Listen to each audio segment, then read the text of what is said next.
Also Freunde, wie Sie wissen, heute ist ein heißes Thema, Weltpolitik. Wir versuchen zu verstehen, was wir denken, was jemand in Maharashtra sitzt und denkt über die Weltpolitik, was jemand in Rajasthan, Kunal ist auch inzwischen da. Es gibt immer Krisen und wenn man über die Weltpolitik spricht, dann einige Länder sind natürlich sehr, sehr vorne. Und es scheint, sie regieren die Welt. Zum Beispiel vielleicht USA, Trump und russische Präsident Wladimir Putin oder China. Diese Nationen, sie sind immer da im Spiel und sie wollen das regieren. Es sieht ganz klar, sie haben ihre Idole, sie haben ihre Richtlinien, irgendwie wollen sie die Welt erobern oder regieren. Seit langem sehen wir, dass USA hat das schon geschafft. Jetzt gibt es überall, also USA und nur die Amerika. Dollar brauchen alle. Und wenn wir, egal wir in Indien sitzen oder in Pakistan oder in Russland, also die Weltgeschäft wird mit Dollar geführt. Und wenn wir zwei Nationen auch das Geschäft führen, verdient Amerika automatisch, weil alles wird in Dollar. Ohne Dollar kein großes Geschäft in der Welt. Also, und nur Geld regiert die Welt. Nein, das ist nicht so. Geld plus Macht, also Militär, das Macht, die Macht und Geld, die beide zusammen. Wer die beide hat, ist dann der Chef. Deshalb scheint es so manchmal, dass Amerika ist Kommissar der Welt. Okay, ja, ich soll nicht so viel sprechen. Sie sind jetzt dran. Sagen Sie bitte, was denken Sie über die Weltordnung? Wer will beginnen? Bitte schon. Welche Gruppen gibt es da? Oder die Welt ist multipolar oder unipolar? Was denken Sie? Amerika sagt, ich bin immer auf der Spitze. Dann sagt China, nein, das geht nicht jetzt mehr. Ich regiere. Also, ich mache Geschäft. Ich produziere fast alles. Ich habe auch Geld. Mein Militär ist auch jetzt genug groß und wir sind mächtig geworden, kräftig geworden. Jetzt, geht das nicht so weiter. Und dann denkt auch Indien so, was? Okay, wer will jetzt? Kunal, willst du damit weitermachen? Ja, warum nicht? Guten Morgen zusammen. Heutiges Thema ist sehr, sehr interessant, aber die Frage ist, warum Schurkenstaaten eigentlich? Schurkenstaaten, was wir halten als Schurken, nicht obligatorisch, dass die Nation ist wie eine Schurke. Zum Beispiel in Indien, die Narrativ ist so gestellt, dass wir alle glauben, dass Pakistan ist eine Schurkennation oder China ist eine Schurkennation. Aber diese gleiche Narrativ ist auch in Pakistan und auch in China. Dort Menschen denken, dass nein, wir sind Held und Indien ist eine Schurkennation. So das hängt von welchem Narrativ haben wir in einer Nation. Zum Beispiel USA ist für uns wie eine Heldennation oder eine gute Nation, der immer beschäftigt ist mit dem Entwicklungsprozess und so weiter. Was für ein Narrativ oder so, was haben wir, das hängt davon ab. So nach meiner Meinung, wir alle sind Helden, Schulden gleichzeitig. Natürlich haben Sie recht. Also, wenn wir diese Liste von solchen Schurkenstaaten vielleicht schreiben wollen, das auflisten wollen, dann kommt vielleicht USA auf die Spitze. USA, also sie schaffen Probleme für die ganze Welt und das ist ganz normal, selbstverständlich. Sie wollen das regieren und was sie sagen, sollte Recht haben. Und wenn jemand absagt, geht das nicht. Dann sagen sie, nein, er sollte bestraft werden. Ja, das ist ja so, also Unsinn. Aber das hängt, Sie haben recht, darauf ab, wie Sie denken, welche Ziele Sie vorhaben. Genau. Okay? Ja, Gaurav, sind Sie da? Wie sehen Sie die Weltpolitik? Irgendwann gab es eigentlich also ändert sich. Irgendwann Italien war auch so großartig. Und man sagt, Rom wurde nicht an einem Tag erbaut. Das heißt, Rom ist jetzt großartig geworden und dahinter gibt es so viele Mühen und alles. Also, wir hielten damals Rom als Symbol der Macht und alles. Und heute? Niemand denkt daran. Frankreich, es gab Zeiten, Frankreich war für hunderte Jahre Machtzentrum und die französische Sprache war auch Lingua Franca in Europa und auch in bestimmten Bereichen der Welt. Russland und Amerika waren gleich großartig und mächtig und kräftig und sie beide zusammen regierten die Welt. Es gab die Zeiten. Und jetzt Deutschland denkt, dass ich soll das regieren, ich habe Geld. Und dann Frankreich sagt, nein, das geht nicht, nur Geld macht nichts, viel. Und dann wir haben Militär und wir sehen auch alle. Und England fühlt sich vielleicht so schlecht heutzutage. England war auch König der Welt. सूरज नहीं डूबता था das heißt überall die ganze Welt war unter England, aber es war einmal, nicht jetzt mehr. Frankreich ist immer bereit, spielt immer in der Mitte, akzeptiert das nicht, macht alles für Feinde und auch für Freunde. Das haben wir auch vor 2 Tagen gesehen.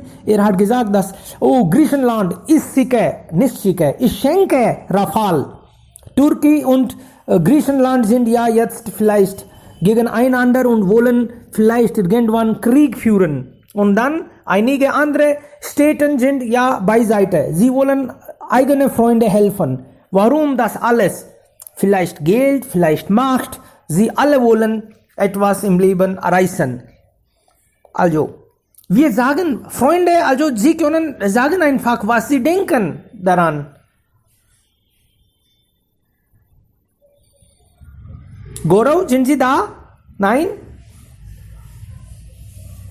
Einige... Ich möchte etwas hier hinzufügen. Ich habe das gelesen und auch vielmal gehört in Nachrichtenkanälen, dass in Weltpolitik es gibt keine Feinde und keine Freunde. Das hängt davon ab, was wir im Moment brauchen wir. Das bedeutet, aus selbstjustigen Gründen können wir alles akzeptieren. Zum Beispiel, Sie haben jetzt erwähnt, USA ist an der Spitze, wenn wir die Nationen erwähnen. Aber trotzdem, wir wissen, dass alles, was USA in der Vergangenheit gemacht und was halten vor, trotzdem helfen wir oder halten wir diese Nation als Freunde-Nation. Und das geht nicht nur bei uns, sondern auch in der Welt. Alle Nationen denken so weise.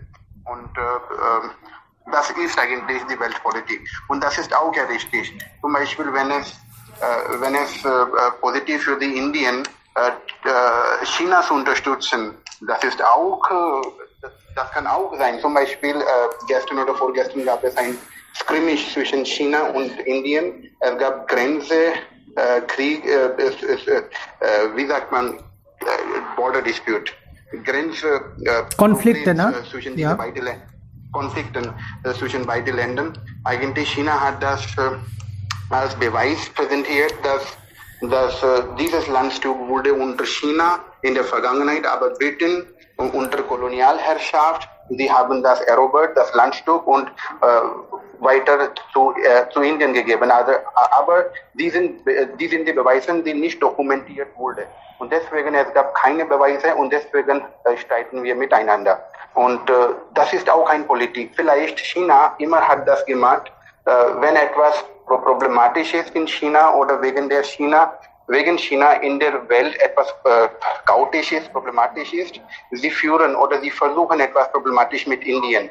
Dieses Mal ist mit dem Landstück und in Vergangenheit es gab auch unterschiedlichen Gründen, manchmal mit den USA. Es gab auch Trade Dispute zwischen China und USA und dieses Mal mit Indien, Border Dispute. Es gab und auch in South China Sea, es gibt eine Bereiche in Asien, South China Sea, sie haben so es genannt, South China Sea, aber das gehört nicht zu China. Es gibt auch viele umstrittenes Thema da und das ist ja Weltpolitik. Eigentlich die China wollte die Welt zeigen, dass ich bin sehr, sehr stark geworden und niemand kann mir streiten. Das ist besser, dass andere Nationen mir helfen, unterstützen, sonst geht das nicht. Aber es gibt auch einige Nationen, zum Beispiel Russland kann sein. Eigentlich diese Nationen, es gibt keine Demokratie da, es gibt andere Formen der Regierung oder Herrschen und das ist doch problematisch. Und deswegen haben wir Weltpolitik ist tief geändert und ich weiß nicht, vielleicht das ist auch eine Möglichkeit, dass in Zukunft sehen wir, dass Indien und China als Mitglieder, die können beide einander helfen. Das ist auch die Realität. Und wie ich schon erwähnt habe, dass in Weltpolitik es gibt keine Freunde und keine Feinde. Das ist die Realität. Sie haben recht, ja, natürlich. Vielleicht mit China könnte Indien auch besseres Geschäft führen oder friedlich leben. Aber momentan Corona, also selbst ist ein großes Problem. Aber in dieser Zeit auch, sie denken nur an also Macht und dann wollen etwas erobern. Sie denken, sie haben recht, dass für chinesische Leute Indien ist ein Problem. Für Indien, sie sind ein Problem.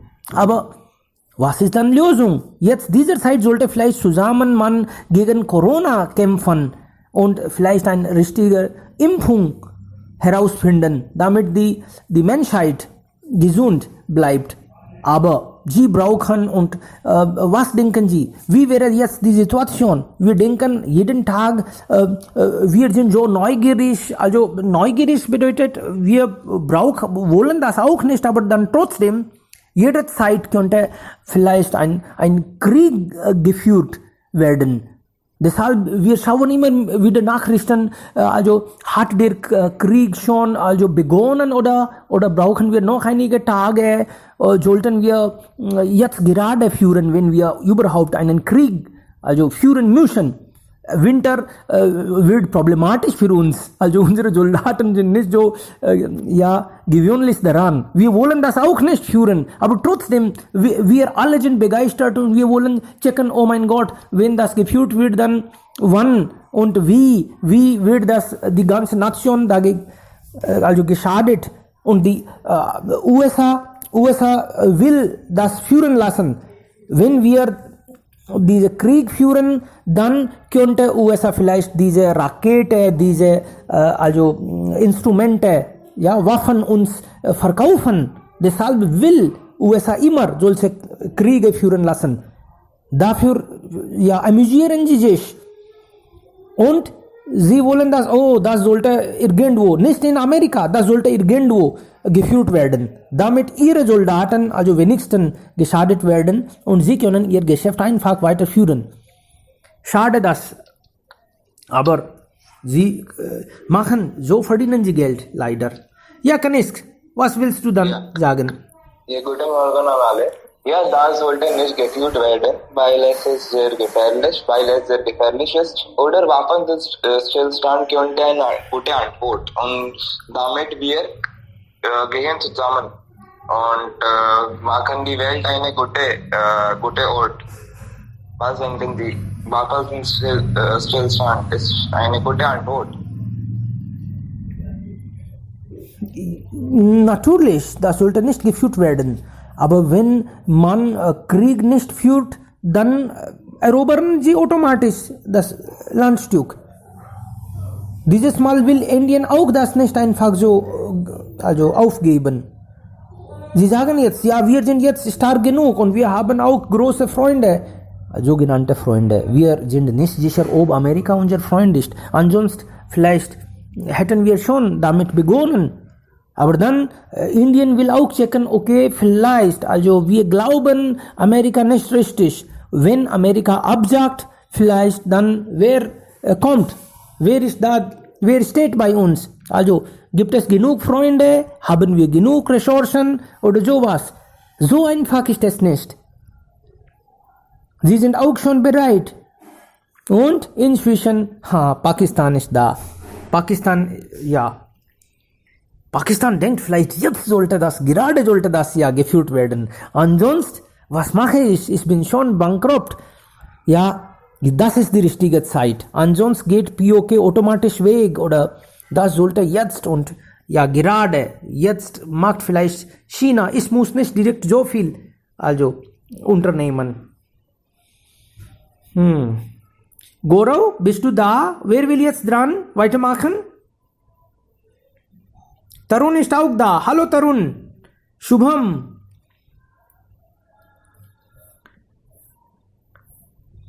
Einige wollen hören, aber dann, ja.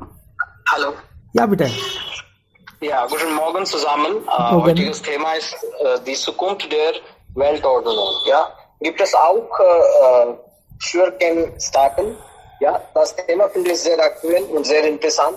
Und ich bin optimistisch und ich denke, dass alles in Ordnung wird. In kommenden Jahren wird unser Land selbstständig. Ja, und wir brauchen eigentlich keinen Kampf. Der Kampf ist nicht die Lösung von allen Problemen. Ja, deswegen sollten wir den Kampf vermeiden. Und jetzt unsere Wirtschaft, ist unsere Wirtschaft auch sehr niedrig geworden. Deswegen sollten wir jetzt nicht gegen China kämpfen. Und wenn wir selbstständig werden, dann befinden wir uns nicht in finanzieller Abhängigkeit von den anderen Ländern. Heutzutage sind wir abhängig von Amerika oder von Israel oder von Russland und Frankreich. Aber wenn wir selbst Luftwaffen produzieren oder gründen, dann können wir einfach gegen China kriegen. Ja, und es gibt auch Sugarcane-Staaten, die immer ihre Grenze erweitern wollen. Zum Beispiel China. China ist sehr gefährlich für uns. Und gibt es auch einige Länder, die gegen Indien sind. Zum Beispiel Türkei und Pakistan und China. Diese Länder sind nicht unser Freund. Ja, und es gibt einige Länder, die gegen China sind auch. Zum Beispiel USA, Deutschland, Frankreich, Australien, Japan und so weiter. Und wenn diese Länder in Indien die Firmen gründen, dann bekommen wir die Indierinnen auch Arbeit. Okay? Und wir sollten jetzt eigentlich auf unsere Wirtschaft konzentrieren. Das wäre es besser. Weil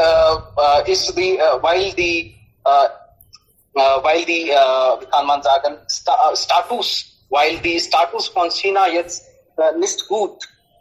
Deswegen sollten wir eigentlich diese Chance richtigerweise benutzen. Ja, das wäre es besser für uns. Und wenn diese Länder in Indien Firmen gründen, dann bekommen die Indierinnen auch Arbeit. Aber die Bevölkerung wird ein großes Problem. Die Regierung sollte über die Bevölkerung einen Beschluss fassen und sollte eine stärkere Regel aufstellen. Ja? Und wegen der globalen Erwärmung wird die Situation sehr schlecht gewesen sein. Und wir sollten eigentlich wir sollten eigentlich über globale Erwärmung diskutieren. Das wäre es besser. Ja, und alle Menschen wollen eigentlich leben. Okay, und wenn wir miteinander kämpfen, dann töten eigentlich viele Leute. Ja, und es wäre besser, wenn wir nur eine Religion hätten. Zum Beispiel, wenn wir keine Grenze hätten, wir können einfach nach China fahren oder diese Länder können, zum Beispiel, wir können einfach in Lahore oder wir können einfach irgendwo hingehen. Das wäre besser. Und wir haben nur eine Religion und die humanitär ist. Und wir können einfach in Asien räumen und ohne dass wir den Reisepass haben. Der Kampf ist nicht die Lösung von allen Problemen. Und es gibt einige Personen, die nicht ruhig sein wollen. Okay? Und wir sollten diese Personen richtigerweise lernen, damit diese Personen oder diese Länder auch ruhig sein. Und und ich denke, dass alles in Ordnung wird. Das Leben wird auch sehr einfach. Es gibt keinen Hass, wenn wir miteinander leben. Ja, das ist alles. Ja, danke schön. Alles klar, okay. Diese schöne Wörter, ja, sehr schön. Also Sie haben gesagt, wir sollten vielleicht nur eine Religion. Vielleicht wollten Sie sagen, deine Religion. Ja? Also eine Religion, aber dann welche Religion? Und dann Religion bedeutet also Hinduismus oder Christentum oder diese Nein, welche? nur humanitär eigentlich. Das wollten Sie sagen. Ja.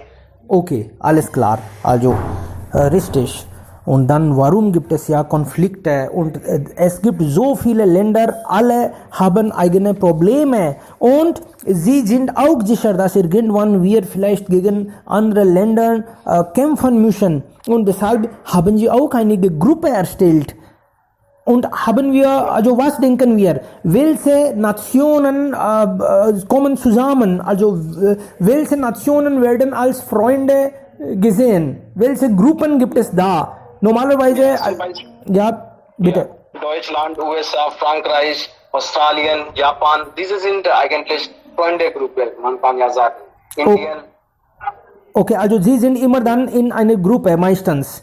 Sie, Ja, vielleicht. okay, Sie wollen ja gegen Feinde zusammen kämpfen. Im Nahen Osten haben Sie dann auch vielleicht Saudi-Arabien, ja? Ja, Saudi-Arabien, Israel auch. Israel. Aha, gut. Und Gegengruppe mit Russland, welche Länder gibt es da? China, Türkei, Pakistan und es gibt auch einige Länder in Nordkorea oder Iran oder diese. ja. Also, okay, wenn Sie Nordkorea, China, Pakistan und Iran sagen, dann automatisch denkt man, oh, diese sind diese Staaten, die wir vielleicht vorgestellt haben. Also Rogue States, ja, ich weiß nicht, ja. Also die alle zusammen und dann Türkei vielleicht noch dazu. In Asien denkt man vielleicht China. China ist ja ein Problem vielleicht für viele Länder. Nicht nur für Indien, aber dann, das haben wir auch in den Zeitungen oder in Nachrichten sehen, dass alle diese, also 9 oder 15 Länder, sie haben Probleme. Aber dann, man kann nicht nur einfach so beschimpfen, weil, also mit Indien haben auch diese Nachbarländer Probleme. Dann könnte vielleicht Indien auch als Rogue State angesehen werden. Nepal wird auch gegen Indien kämpfen vielleicht. Okay, dann vielleicht in andere Gruppe jetzt. Also der Freund wurde Feind plötzlich. Ja, Ja.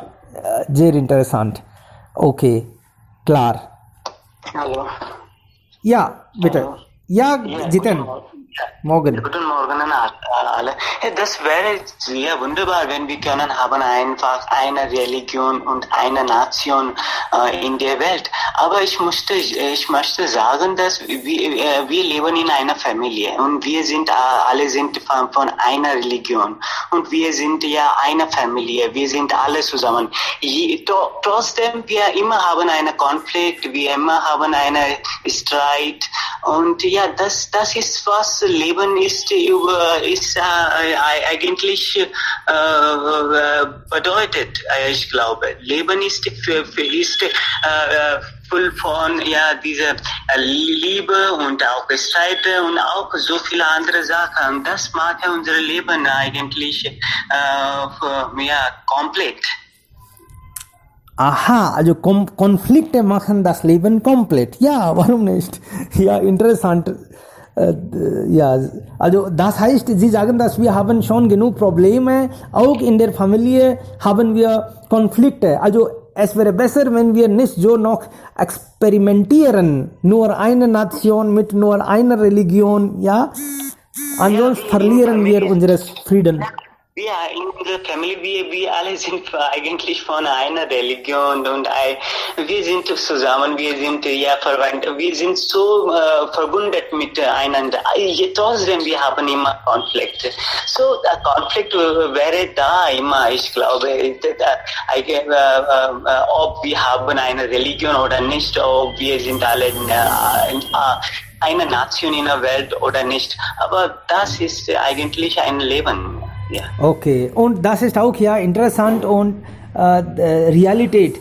In der Familie auch, wer mächtig ist, wer kräftig ist, wer viel Geld hat, ja, vielleicht guten Job hat, wird gefolgt. Die alle andere folgen ihm. Okay? Vielleicht hören sie auch zu, wenn er oder sie was sagt. So ist auch dann also Weltebene. Natürlich. Sehr gutes Beispiel. Okay.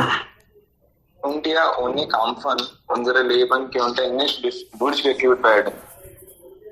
Wer kräftig ist, als Sie früher gesagt haben, wer kräftig ist, bleibt unbesiegbar. Was denken Sie anders? Aha, Sie sagen, das Kampf macht uns stärker. Okay, sehr gut. Tarun wollte was sagen. Ja, Tarun, bitte schon. Guten Tag an alle.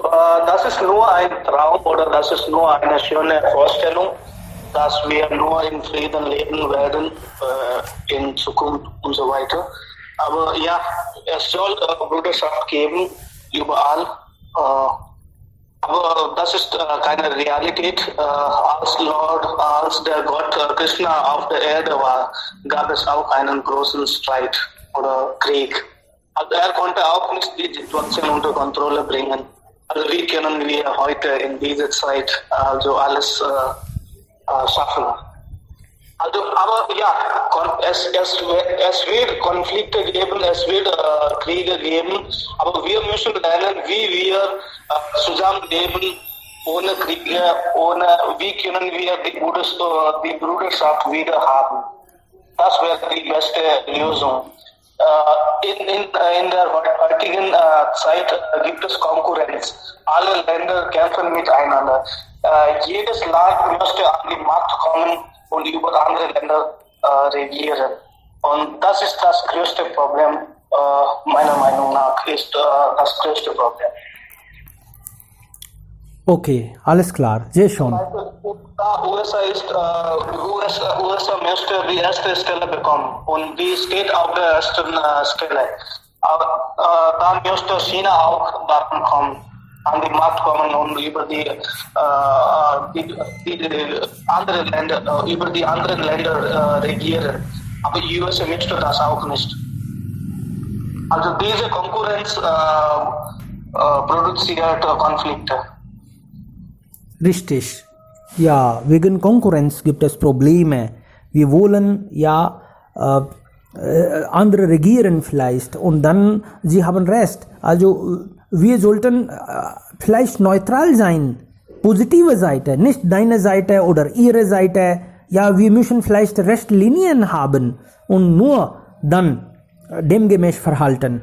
Genau, das bringt vielleicht Frieden und ja, wir können mindestens sowas hoffen. Es gibt einen Bollywood-Film, Raji. Ich werde jedem diesen Film empfehlen. Dieser Film gibt uns eine Botschaft. Wie heißt der Film? Raji. Raji. sie spielt eine Rolle als Spy. Okay. Wie sagt man? Mhm. Dieser Film gibt uns eine Botschaft. Jede Person des Landes hat Respekt von ihrem Land. Also es ist nicht Indien oder Pakistan. Die Leute aus Pakistan haben Respekt vor ihrem Land. Und wir haben Respekt vor unserem Land. Also wir können nicht sagen, dass wir hassen Pakistan. Wenn wir so sagen, dann Pakistani hassen Indien auch. Also dieses Gefühl ist schrecklich eigentlich. Genau. Und dann gibt es noch Probleme, wie gerade was in Schweden passiert ist. Ja, das haben wir auch vielleicht alle in Zeitungen, Nachrichten beobachtet. Also vor 20 Jahren,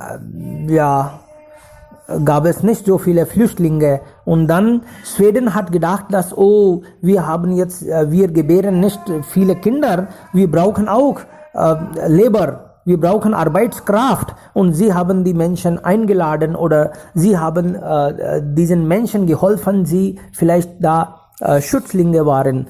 Und jetzt, sie alle wissen schon, was passiert da. Also das ist auch nur, man will vielleicht positiv helfen, aber dann gibt es auch noch Probleme. Man muss auch wach sein, wie die anderen verhalten und dann demgemäß vielleicht bis eine Grenze helfen. Weiß ich nicht. Okay. Ja, okay. Wer ist jetzt dran? Was denken Sie? Wie geht es weiter? Oder das war immer so, immer hatten wir Konflikte, heute haben wir auch und morgen werden wir auch haben. Also für Frieden muss man kämpfen, das ist auch die Schönheit des Lebens. Also Frieden kommt nicht automatisch, das bekommen wir nicht von Eltern oder Großeltern. Dafür muss man selbst kämpfen, nur dann schaffen wir. Und diese Waffen sie könnten vielleicht auch helfen. Ja, Kanisk. Ja, nicht nur für Frieden, sondern auch für Leben brauchen wir eigenen Krieg oder Kampf. Es ist wie ein Trend geworden. Es ist heute, es ist nicht häufig heute, aber früher, im Weltkrieg, Zweiter Weltkrieg und im Ersten Weltkrieg, so was haben wir beobachtet, dass wegen einer Monarchie dieses Krieg wird durchgeführt. Und heute es passiert auch. Wenn reden wir über China. China ist wie auch eine Monarchie. China ist ganz Kommunist. Und die machen alles, diese Sache. Und wir brauchen einige Organisationen dafür. Trotz haben wir Jungen, aber lassen Sie sehen, was passiert in Zukunft. Okay, wenn Sie so sagen, dann es scheint, dass Sie wollen diese senesischen Menschen helfen. Okay, sie haben keine Freiheit, sie haben viele Probleme im Leben, aber unsere Menschen leiden auch an vieles.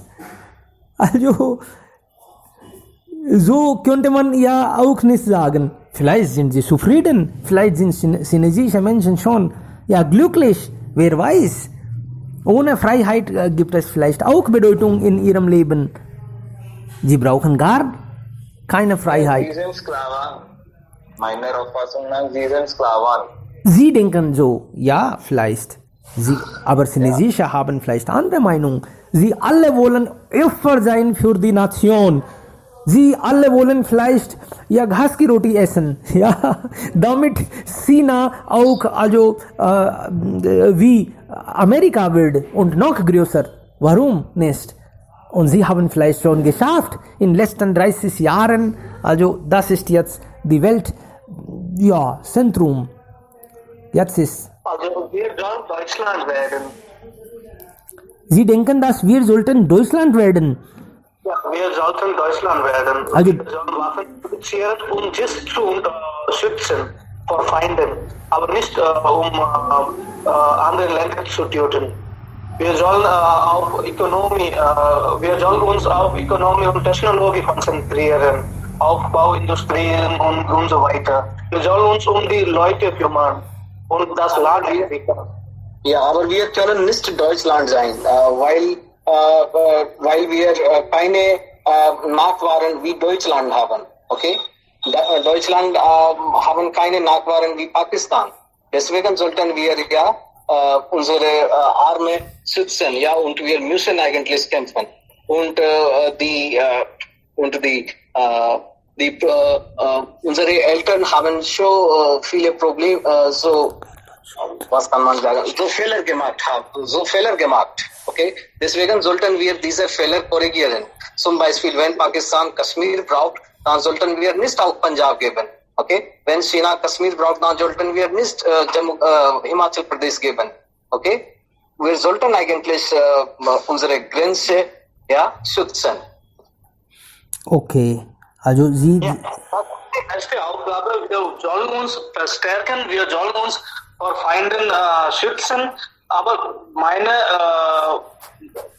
Meinung wäre, wir sollen uns verstärken, um nicht andere Länder zu vernichten. Wir sollen uns verstärken, um nicht vor Feinden zu verstärken. Es könnte Pakistan sein, es könnte China sein. Aber wenn sie uns angreifen, sollen wir dann kämpfen. Ja, Natürlich. ja, Tarun, ich bin auch mit dir also einverstanden. Wir müssen stärken, also Ökonomie stärken und ja, alles. Und auch sollten wir vielleicht feinste Waffen haben, weil wenn sie stark sind, wenn sie genug Geld haben, wenn sie gesund sind, wenn ihre Menschen auch ja nicht verhungern, dann die anderen bekommen auch automatisch Botschaft. Also auf Marwadi sagt man, Ut ko gelo Zut. Also wenn sie genug stark sind, dann gibt es auch solche Rogue-States. Ut bedeutet dieser Rogue. Also das könnte ein Mensch sein oder ein Staat sein. Und dann haben sie auch einen richtigen Schlag. Und dann automatisch. Die anderen zeigen schon, sie wissen das, wenn wir solche Probleme schaffen, dann bekommen wir etwas richtigen Schlag. Natürlich, das ist ja richtig. Hallo. Ja, bitte. Ja, Frau Sharma will was sagen. Bitte schon. Ja, hallo. Ja, diskutieren wir über die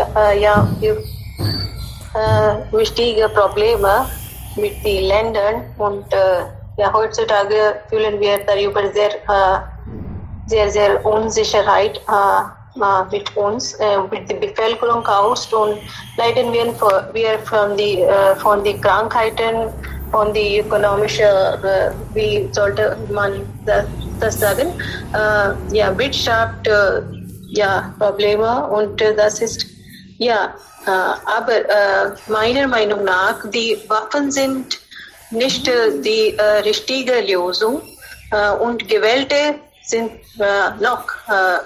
doch nicht die richtige Lösung für eine Ruhigkeit zu halten. Aber wenn diese Länder across, was sagt man auf Deutsch? Across? Ja, durch. Okay. Durch diese Grenzen gehen, dann oder sie einen Eintritt zu Hause, ja, sie wollen die Bevölkerung etwas, ja, stören. Dann, ja, die Waffen sind Waffen sind ja uns helfen, Waffen können uns helfen. Und ja, wie haben wir viele Gewählte gekämpft. Das ist nicht ein erstes Beispiel. Wir haben so viele Gewählte oder Kriegen, ja, haben wir schon da und schon haben wir so viele Kriege und davon hat Menschheit so viele schon geleitet und die Bevölkerung ist am liebsten davon ja, wegen Unsicherheit oder wegen wirtschaftlicher Problem sehr leiden und leiden sich sehr. Und diese Probleme waren immer da, wegen die Gedankenheit oder wegen die Gedanken oder die Meinungen von die zwischen die Länder. Und die Länder können das eine Lösung finden davon. Aber das ist nicht möglich, wenn Indien allein darüber kämpfen wollen. Wir sollten die Gruppe machen, wie unsere Freundegruppe, die anderen Länder. Und gruppeweise können wir das diskutieren, wie in SARC diskutieren wir, wieso. Und gibt es eine Institution, Organisationen, da können wir diese Probleme diskutieren. Und das ist eine bessere Lösung als eine Krieg zu beginnen oder davon darüber kämpfen. Und deshalb haben wir diese Organisationen gebildet. Aber das gibt auch keine Lösung manchmal, weil jemand hat gesagt, dass die stärkeren Länder wollen alles übernehmen und die schwachen ökonomischerweise oder wieso die schwachen Länder immer nur hören und wollen hören und dagegen nichts machen können. Und das ist ja ein Problem, ein großes Problem. Deshalb müssen wir darüber, also Politik ist ein anderes Thema. Wegen Politik kann ich nicht, über Politik kann ich nicht mehr sprechen. Aber Politik ist Politik. Immer. Die Bevölkerung leiden davon viel, sehr, sehr. Und wenn einige falsche Entscheidungen haben von Politik genommen, dann das ist die Bevölkerung, das leidet am liebsten. Und immer, das war so. Das war alles, was Sehr ich gut, sage. ja. Danke. Ja, gute Punkte haben Sie ja gemacht hier. Also das heißt, für nachhaltige Entwicklung brauchen wir Frieden und wir müssen also auf jeden Fall auf Positivität konzentrieren. Und dann ist vielleicht Deutschland ein gutes Beispiel momentan. Früher hat Deutschland viele Kriege geführt und daran gelitten. Aber jetzt haben sie vielleicht bessere Politik. Sie konzentrieren auf Ökonomie oder sie haben ein Motto. Also den Leuten muss es gut gehen. Und wenn wir Probleme haben, dafür haben wir NATO. Also diese NATO-Nationen gibt es ja zusammen und dann, wenn also auf eine Nation geschlagen wird, dann alle kommen zusammen. Das ist auch ja eine interessante Lösung vielleicht. Hallo. Ja, Jiten. Hallo. Ja, ich würde sagen, dass warum China ist derzeit so stärker geworden.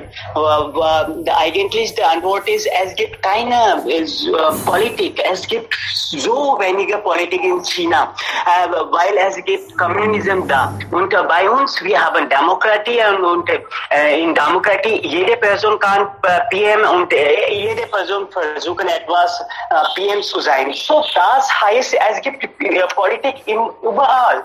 So, und China, es gibt keine Politik, es gibt keine Religion und China, Leute von China vielleicht haben weniger Freiheit, aber sie haben besser Leben, sie haben besser Geld, sie haben besser Einrichtung.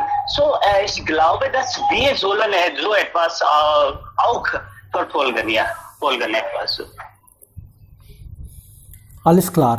Shubham, wollen Sie jetzt was dazu sagen? Ja, guten Morgen alle. Es tut mir leid, ich weiß nicht über Weltpolitik so viel. Trotz sage ich, was ich meine. Alle wollen alle wollen, wir alle wollen, dass es nie Krieg wieder gibt oder wir wollen keinen Krieg in der Zukunft. Aber im Laufe der Zeit, die USA und die China haben so viele Kräfte, Military Mächte. Deshalb sie denken, dass sie sind der Herrscher der Welt oder sie haben die materialistische Denkweise und sie haben die beiden Staaten haben sehr starke Egoismus, das kann ich auch sagen. Aber trotz wir wollen auf keinen Fall der Krieg haben und India, wenn wir über uns oder India sprechen, dann einerseits wir sagen wir das ganze Universum und das ganze Welt ist mein Haus. Wir sagen Vasudhaiva Kutumbakam in der ganzen Welt. Und dann, wenn wir verstehen uns als Eltern der Welt, dann und dann wir können das nicht sagen, dass es gibt keine Schurkenstaaten, weil wir sind die Eltern oder wir sind der Vater der Welt oder wir sind die als alter Baum von der Welt, weil Niemand hat die sehr alte Geschichte wie Indien. Die Indien hat die sehr alte Geschichte und einerseits alle Bürger von allen Städten oder Ländern haben so viele Probleme von ihrer Regierung, wie zum Beispiel die Bürger von anderen Staaten haben die Undurchschaubarkeit oder die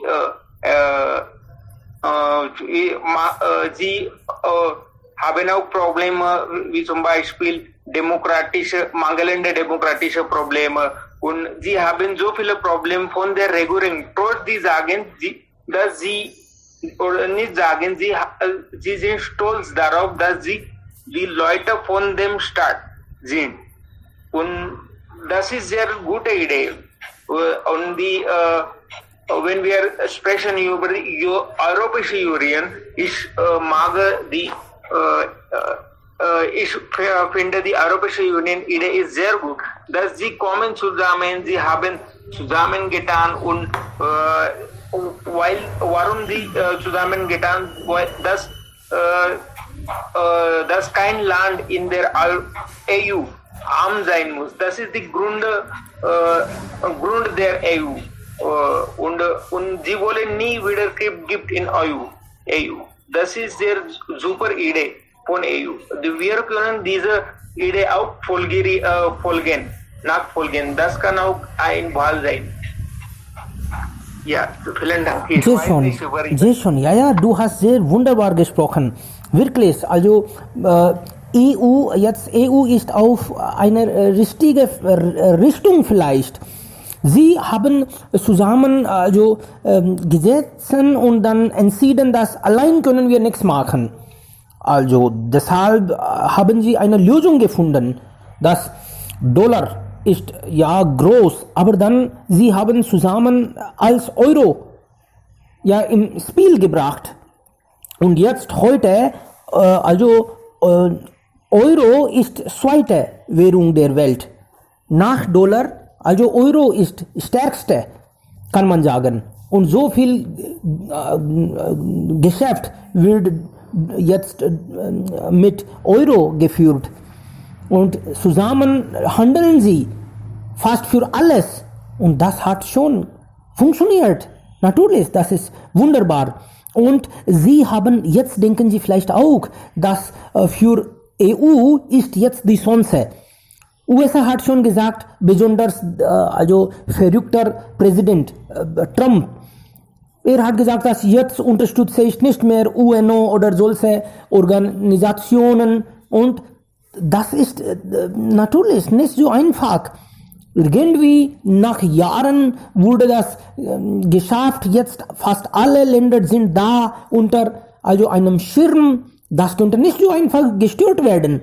Und jetzt denken vielleicht diese EU-Nationen, dass US geht weg und dann wir sollten das finanzieren. Wir sollten UNO finanzieren und so werden wir auch dann stärker. Wir spielen dann besser. Jetzt gibt es Lücke in Weltpolitik und Sie wissen auch, dass Russland und China, sie verhalten nicht gleich.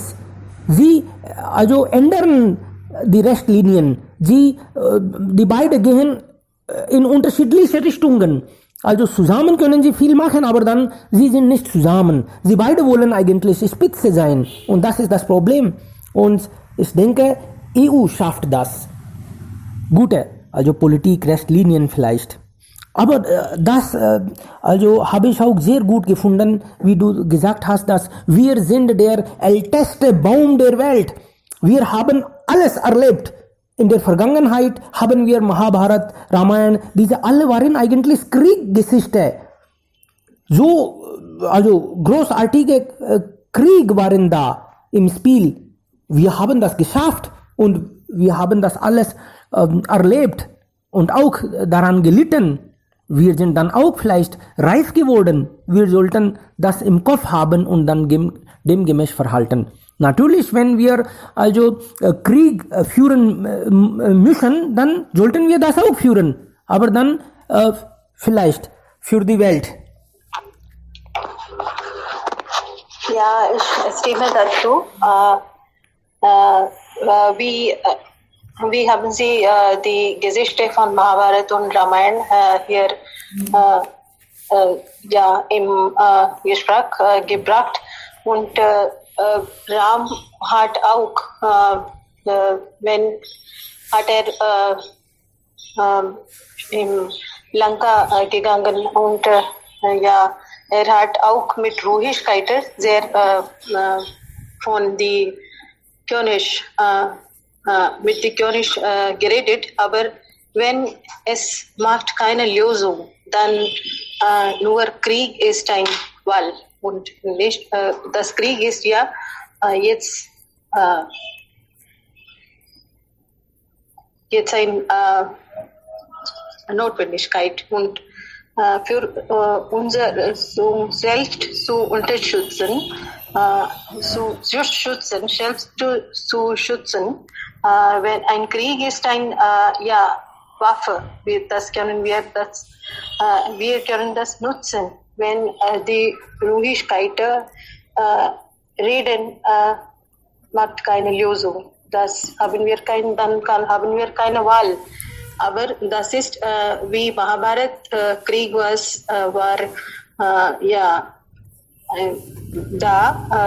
damals hatten die viele Leute davon geleitet und das war die größte Krieg in der Welt wegen Indien Gesellschaft, wie lesen wir bis heute. Das war die am größten Welt des Indiens und deswegen hatten viele Auswirkungen. Das können wir in Büchern lesen und das war nicht eine gute Lösung, aber hatten wir keine Wahl. Das ist die realische Natürlich, richtig. Situation, muss ich sagen. Genau. Wir haben großartige Kultur, Geschichte, also stark sein müssen wir aber auf jeden Fall. Ja, nur dann, wenn wir eigentlich nicht, Innenprobleme haben, also unseren Menschen muss es gut gehen. Wenn sie also auch ökonomisch gut fühlen, wenn sie nicht verhungern müssen und dann, wenn wir genug Investment haben, wir andere sehen und dann vielleicht wollen andere auch uns folgen. Aber dafür müssen wir auch stark sein. Dann interessieren sich vielleicht auch andere Menschen für uns. Bitte. Wie Frau jetzt gesagt haben, ich bin dagegen. Sie haben gesagt, dass Krieg ist notwendig. Ich stimme dazu nicht. Ich denke, dass was verfehlt ist Vertrauen der Bürger oder das Vertrauen des Staates. Das hat sich verlassen. Deshalb das führte am Ende, dass wir haben die Kriege oder wir wollen Krieg haben. Dass wir müssen so viele Mühe an den Vertrauensaufbau geben. Das ist sehr wichtig. Und ich weiß nicht, wie nach der Corona-Zeit, wie der Weltpolitikordnung aussehen sollte. Vielleicht nach der 22, aber wir können darauf vorschlagen, aber richtig, wir können nicht ahnen. Natürlich haben Sie recht. Also wir lesen in der Geschichte, dass vor dem Weltkrieg I, nach dem Weltkrieg I, natürlich, so werden wir auch das sehen. Jetzt, also vor Corona und nach Corona, das sind ja große Spalten und machen großen Unterschied. Auf jeden Fall. Ja, ich stimme zu Frau Sharma, dass Sie haben gesagt, dass wenn ein Mann oder wenn eine Nation ruhig ist, zum Beispiel Sie haben über Rama oder Ramayan hier erwähnt, dass Rama war ganz ruhig. Wollte keinen Krieg, er wollte nur ihre Frau zurück. Und Indien ist auch nicht eine Gewaltnation. Wir sind auch sehr ruhig. Wir brauchen Ruhigkeit. Aber die gegenseitigen Nationen sind nicht ruhig. Sie wollten uns kriegen. Sie wollten mit uns kriegen. Und Planschlinge mit 2 Händen. Ja, es ist nicht nur unsere Schuld, es hängt von unsere Gegner. Genau. Was denkt der Gegner? Das ist auch ja wichtig. Das ist ja sehr interessant, dass nach dem Sieg hat Rama das alles verlassen. Er wollte das auf keinen Fall haben. Das war nicht eigentlich das Ziel. So denkt Indien auch. Normalerweise haben wir auch nicht für die Welt solche Probleme gemacht. Wir kämpfen nur in Verteidigung. Okay, Frau Sharma. Sehen wir, historische Bücher haben wir das gelesen, dass inmitten der Gewalt auch die Länder haben für die Ruhigkeit sich vorbereitet und sie haben dann versteht, dass Gewalt bringt uns nirgendwo. Das schadet nur und deshalb inmitten der Gewalt, Gewalt hatten die Länder sich gestoppt und das kann auch kein Beispiel sein. Genau, richtig. Sie verstehen später, dass Gewalt ist nicht eine Lösung, eine richtige Lösung.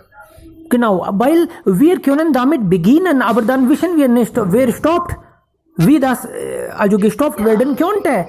Also beginnen ist einfach, aber dann wer stoppt? Zum Beispiel es gibt einen Krieg zwischen Indien und China und dann beginnen ist einfach, also nur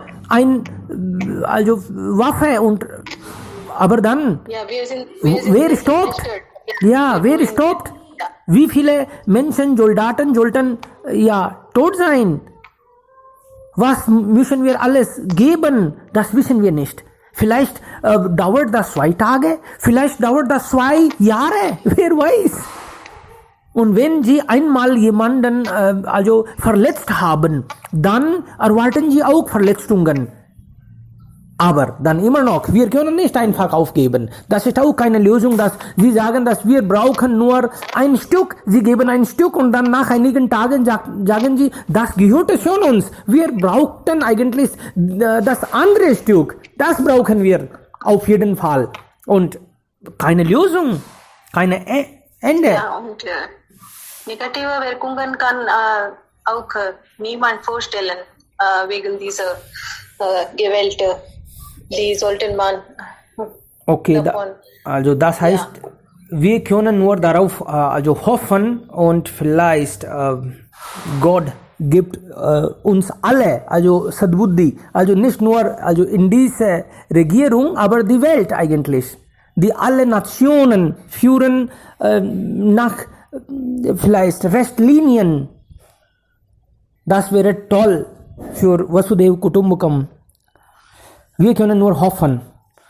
Aber trotzdem, wir müssen immer wieder über solche Themen sprechen. Dann bekommen wir auch Ideen und dann können wir auch unsere Regierung kritisieren oder unterstützen. Wir alle denken frei. Vielen lieben Dank, Freunde. Das Thema war natürlich ein bisschen kritisch und anders, aber dann trotzdem, wir haben darüber gesprochen.